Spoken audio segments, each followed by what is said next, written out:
Je donne la parole maintenant à Catherine Bruand-Rodier qui va nous parler de la chirurgie mammaire post-bariatrique. Au moment où j'ai parlé d'elle au début de séance, j'ai omis de vous dire qu'elle était la présidente du CNU de chirurgie plastique et reconstructrice, qui est un élément important de son cursus. Merci Monsieur le Président, Monsieur le Secrétaire Général, mes chers maîtres, mes chers collègues. Donc je vais vous parler pour ma part de la chirurgie mammaire post-bariatrique. L'obésité est devenue malheureusement en France un enjeu de santé publique et les indications de chirurgie bariatrique ont littéralement explosé ces derniers temps et les files d'attente s'allongent dans nos consultations pour la correction des séquelles. Le statut pondéral en France est relativement inquiétant puisque un tiers de la population est en surpoids avec un IMC supérieur à 25, ce qui est déjà pas mal. Et parmi ce tiers, la moitié est obèse, donc ça fait 1/6 de la population avec un IMC supérieur à 30. 1% de la population aurait une obésité morbide avec un IMC supérieur à 40. Alors la chirurgie bariatrique a eu un essor incroyable ces dernières années. En 2006, voyons les chiffres, 2000 actes. En 97, 2000 actes. En 2006, 13 000 actes, 7 fois plus. Et en 2013, 42 000. 42 000. Les interventions les plus pratiquées étaient les anneaux et maintenant, c'est surtout les sleeves et les bypass par voie scolioskopique. Alors, on peut s'intéresser un petit peu à la cotation des actes pour avoir un début d'explication. La chirurgie bariatrique est relativement bien cotée, et disons qu'elle est normalement cotée, pas surcotée, normalement cotée. Par contre, la chirurgie plastique, elle est complètement décalée. Et pour preuve, dans la zone frontière entre les deux spécialités, donc l'anneau gastrique qui, je vous pense, qui prend pas plus d'1 heure, 1 heure et demie sous Solio, est coté à peu près pareil qu'un bodylifting qui dure 5 heures avec des complications interminables en post-opératoire. Alors de ce fait, on trouve de nombreuses équipes qui pratiquent la chirurgie bariatrique, 2 tiers à peu près en pratique libérale, 1 tiers en public, alors que la plastique post-bariatrique est complètement abandonnée par la pratique libérale et est en liste d'attente dans nos services publics. Alors voilà un petit peu ce qu'on va trouver dans nos consultations et à nos yeux, bien sûr, la chirurgie bariatrique est loin de régler tous les problèmes. Alors ces femmes et ces hommes, ils trouvent leur corps à la limite plus difficile à supporter après amaigrissement qu'avant. Avant, les patients étaient gros ou grosses et maintenant, elles flottent dans des pyjamas trop grands.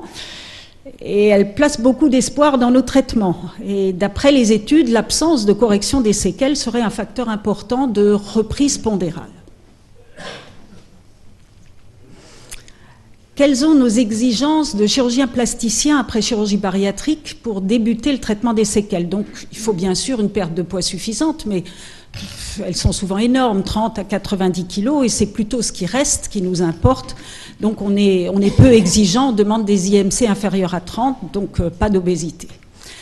Une stabilité pondérale depuis 6 à 12 mois, bien sûr on prend l'accord de l'endocrinologue ou du diététicien, et de plus en plus on s'attache à des supplémentations vitaminiques et en fer et un statut protéique correct pour obtenir une cicatrisation post-opératoire. Les prises en charge de ces patients imposent des chirurgies itératives, de remise en tension cutanée. On ne pourra bien sûr pas tout faire en une fois. Les liftings de bras, au niveau de la ceinture, soit des abdominoplasties pour la correction antérieure ou alors des body lifts complets pour toute la ceinture en circulaire, les liftings de cuisses.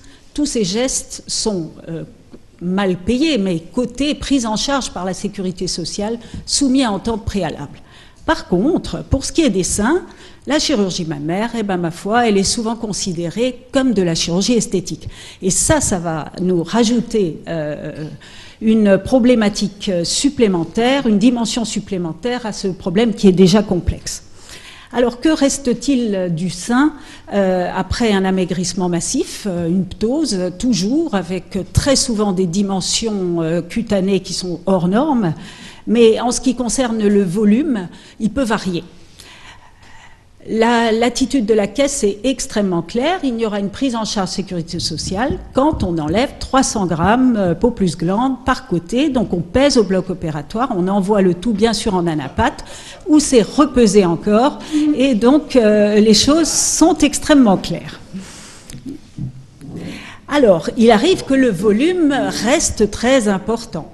Ce sont souvent des femmes qui sont âgées, qui ont des seins massifs, qui sont encore en surpoids résiduel, et on sera peu exigeant par rapport à ce surpoids, et on va accepter de réduire ces gigantomasties. On va jouer la sécurité, vu les énormes dimensions du sein, et on va faire une amputation greffe de type Torek. On réduit le cône mammaire, on prélève la plaque en greffe, et on va la greffer tout simplement, sans prendre aucun risque vasculaire au sommet du cône. Et voilà des résultats qui sont tout à fait corrects chez ces femmes très charpentées. Deuxième cas de figure, le volume mammaire est à peu près normal. Et à ce moment-là, on ne va enlever que de la peau, et la peau, c'est pas très lourd, donc la prise en charge sécurité sociale est plus aléatoire. Donc souvent, ça peut être de l'esthétique. Notre problème technique, c'est d'arriver à résoudre cet énorme étui cutané qui part dans tous les sens, avec un dessin préopératoire très difficile. Donc, moi, ma préférence technique va à la technique que nous a enseignée Jean-Pierre Lalardrie, qui est la voûte dermique, qui utilise le clan et qui va adapter la peau sur le volume glandulaire restant en paire opératoire. Donc, on pince entre le pouce et l'index. Ah, ça n'a pas passé.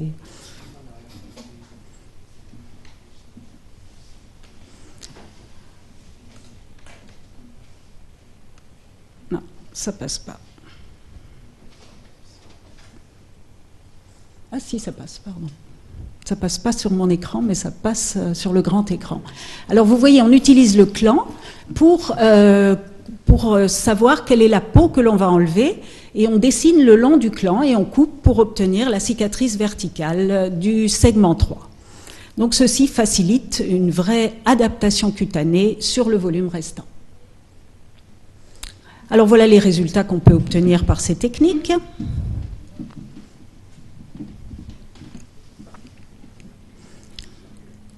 C'est mieux, merci. Troisième cas de figure, il y a des cas où pratiquement tout le volume a disparu et en fait les seins sont complètement vidés, il ne reste qu'une énorme poche cutanée, distendue et tombante, et alors à tous les coups il s'agit là de chirurgie esthétique. Donc il faut non seulement traiter la pneumose, et ceci est très important, mais il faut assurer une augmentation de volume. Alors curieusement, le lipofilling est mal adapté parce que ce sont souvent des patientes amaigries où en plus la graisse est fibreuse, et la prothèse reste la technique d'augmentation la plus classique. Alors nous savons gérer une petite ptose associée à des prothèses, ça ne nous pose pas de problème particulier.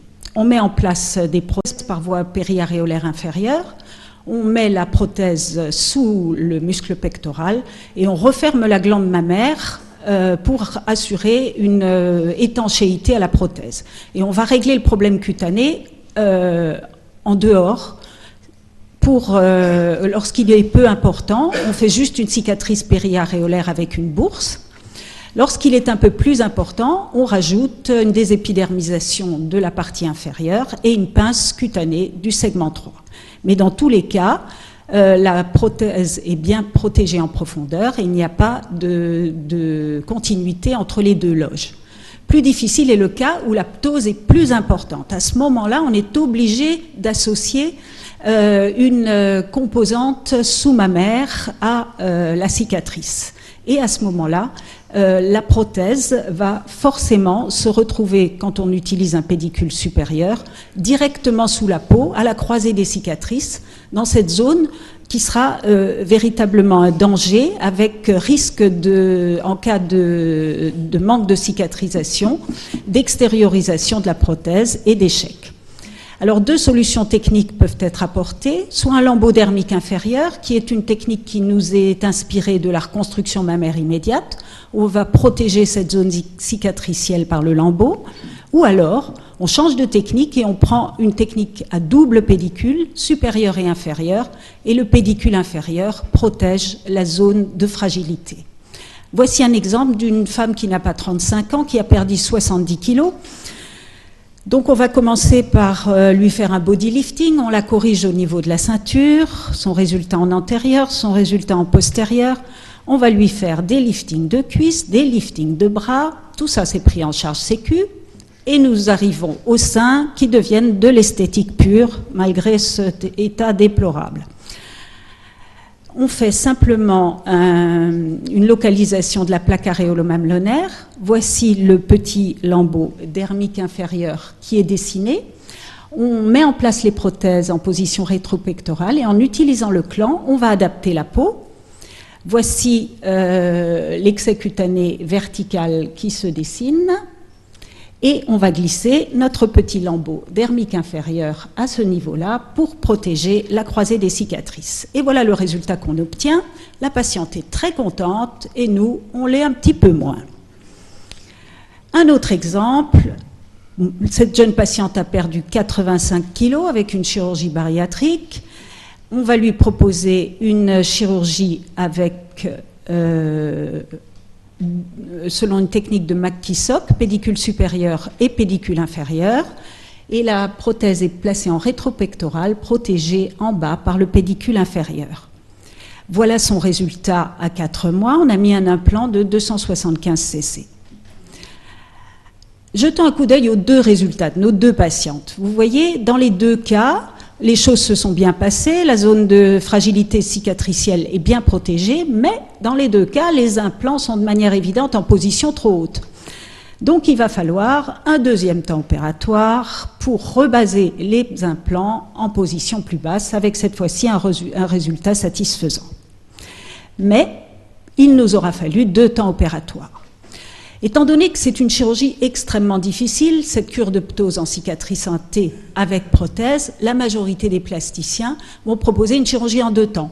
D'abord, on traite la ptose avec la cicatrice et ensuite, on glisse les prothèses. Malheureusement, les patientes, comme elles doivent payer, il faudra qu'elles payent 2 fois, donc elles nous poussent à une chirurgie en 1 temps.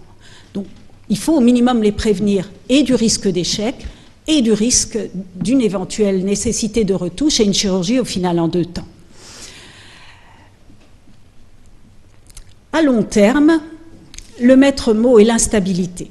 L'instabilité parce que l'implant est par lui-même instable, 10 ans de durée de vie moyenne, c'est une clientèle absolument instable d'un point de vue psychologique et également instable du point de vue pondéral. Alors, on n'est pas à l'abri d'une bonne surprise. Alors, en voici une, je vais quand même vous en montrer une. Donc, une patiente que j'ai opérée à 20 ans, elle cicatrisait mal, mais on lui a fait une abdominaux supérieure aussi, d'où la voie bi-sous-mammaire. Voici son résultat à 2 ans, les cicatrices s'améliorent. La voilà à 25 ans, elle a un peu maigri, c'est toujours bien. À 32 ans, elle a eu 2 enfants, ça reste correct. Et à 36 ans, on l'a revue pour une abdominoplastie et un changement de prothèse après 3 enfants. Donc voilà un bon résultat. D'une manière générale, vieillissement et changement de poids sont des sources d'instabilité et on peut avoir une dissociation entre le contenu et le contenant. Et vous voyez sur cette même patiente ce qui peut arriver. D'un côté, on a la prothèse en bas qui est tombée au fond du sac et de l'autre côté qui est restée en position haute avec le sein qui dégouline devant. Un autre exemple d'une patiente qui amincit après abdominoplastie, les prothèses sont au fond du sac. Il faut absolument reprendre la cure de ptose avec une cicatrice en T, changer les implants. Quelques années plus tard, tout va bien, elle a pris un peu de poids. Encore quelques années plus tard, elle a remaigri et nous voilà sur un résultat déstabilisé à nouveau. Quelle pourrait être l'alternative à ces prothèses? On a cherché une alternative.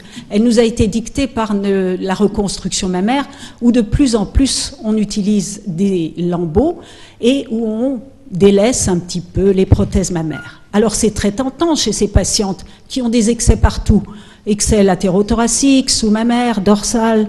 Alors on a déplacé tous ces excès en lambeaux, ici dermoglandulaires, Voici le lambeau latérothoracique, le lambeau dorsal. On tourne tout ça dans le sein, on désépidermise et on recouvre de la peau. Voilà un résultat chez cette patiente où tous les excès périmammaires ont été utilisés. On peut un petit peu affiner les choses en utilisant des lambeaux qu'on appelle perforants, qui sont plus pédiculés sur leur lambeau, sur leur pédicule et plus faciles à mobiliser. C'est un petit avantage technique, mais le principe reste le même. Encore une patiente où on a mis un lambeau latérothoracique avec une cure de ptose périaréolaire. Enfin, encore un exemple d'une très jeune femme avec une cure de ptose en T et un lambeau latérothoracique. Alors ces lambeaux nous donnent une meilleure stabilité du résultat dans le temps, certes, mais bon, le problème reste quand même, le problème de fond reste le même. Ça reste quand même une chirurgie esthétique qui est extrêmement difficile à facturer, qui est un geste lourd, qui est un geste long et qui n'est absolument pas rentable pour nos structures. Alors pour conclure, les difficultés sont multiples, difficultés techniques, difficultés financières, difficultés psychologiques. Et c'est un vrai challenge pour le chirurgien et c'est vrai qu'il y a des fois où l'ampleur de la tâche à accomplir nous semble aussi démesurée que les espérances de nos patientes. Je vous remercie. Merci Catherine pour cet exposé sur une chirurgie pleine de défis. Alors Madame Martineau, quelques commentaires avant d'ouvrir la discussion.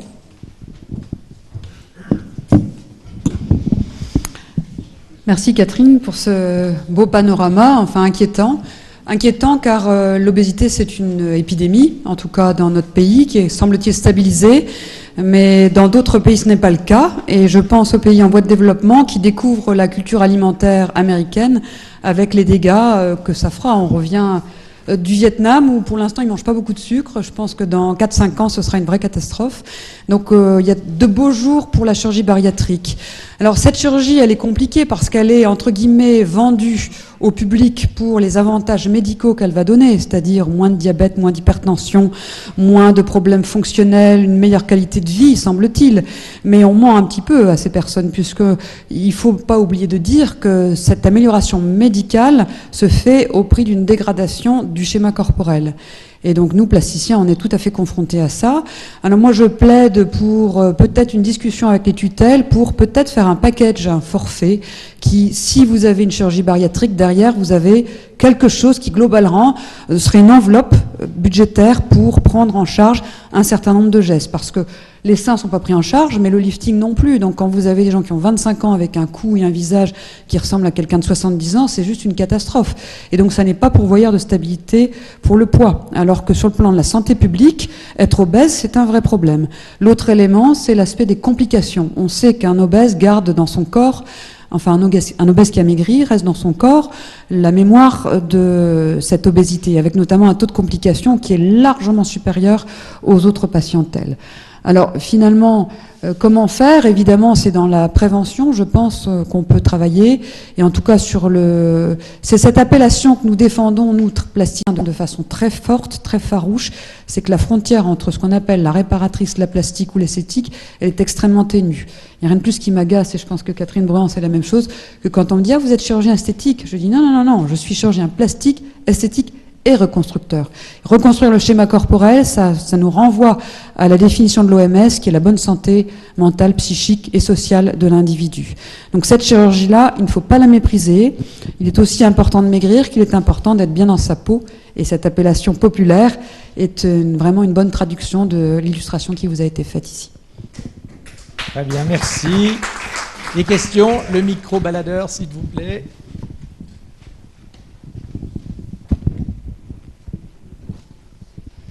Je dois vous dire que je suis ravi de votre conclusion. Je me permets d'intervenir non pas en spécialiste chirurgical ni autre chose, mais parce que pendant 20 ans, j'ai été membre du conseil d'administration d'un établissement qui s'appelle Forcille, qui est à côté de Bric-Contrebert et spécialisé au début également dans ses problèmes de nutrition, puis après qui a fait de la cancérologie. Et le patron, qui s'appelait Monsieur Bernard, qui est maintenant évidemment hors course, me disait toujours le problème de ces grosses obésités, ce sont des problèmes purement psychiques. Et on n'arrivera jamais à en sortir si on ne traite pas. Il allait même beaucoup plus loin. Il me disait les très très grosses obèses sont généralement des petits débiles. Et c'est ce que je crois également. Si, je crois que c'est vrai. Alors, j'interviens. Bon, celui qui mange toute la journée et qui n'est pas capable de se restreindre, il y a quand même un problème psychique, de manque de volonté sûrement. J'aime bien être provocateur dans ce domaine-là qui m'agace beaucoup. Parce que j'ai une petite fille qui est devenue obèse et quand je lui ai dit qu'elle a 21 ans que c'était pas très joli, maintenant elle est fine comme ça. Donc on peut le faire, comme on dit, on peut le faire. Je voulais parler de la chirurgie bariatrique. Moi j'ai beaucoup des plus jeunes que moi, puisque j'arrive bientôt à 80 ans, qui ont fait de la chirurgie bariatrique. Je ne vois pas la logique. Alors je ne parle pas de l'anneau qui bien entendu n'a servi à rien et qui a été d'ailleurs supprimé, mais ce qu'on fait maintenant, c'est-à-dire la réduction du volume de l'estomac.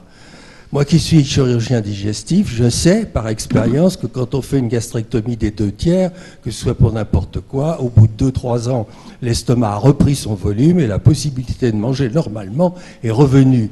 Ce qui se passe, et quand j'ai demandé à des plus jeunes que moi qui font de la bariatrique ce qu'ils en pensent, généralement ils sourient vaguement en me disant au bout de 3 ans, effectivement, ils ont repris leur poids. Bon. Alors, pour aller au bout de ce que je veux dire, je trouve, madame, pardonnez-moi, je ne me rappelle pas votre nom, je trouve que votre courage de vous attaquer à des seins est remarquable, parce que si on enlève les seins, ce serait peut-être aussi simple d'ailleurs, je crois que ça ne changera pas l'appétence qu'on aura pour ce genre de femme quand on est un homme.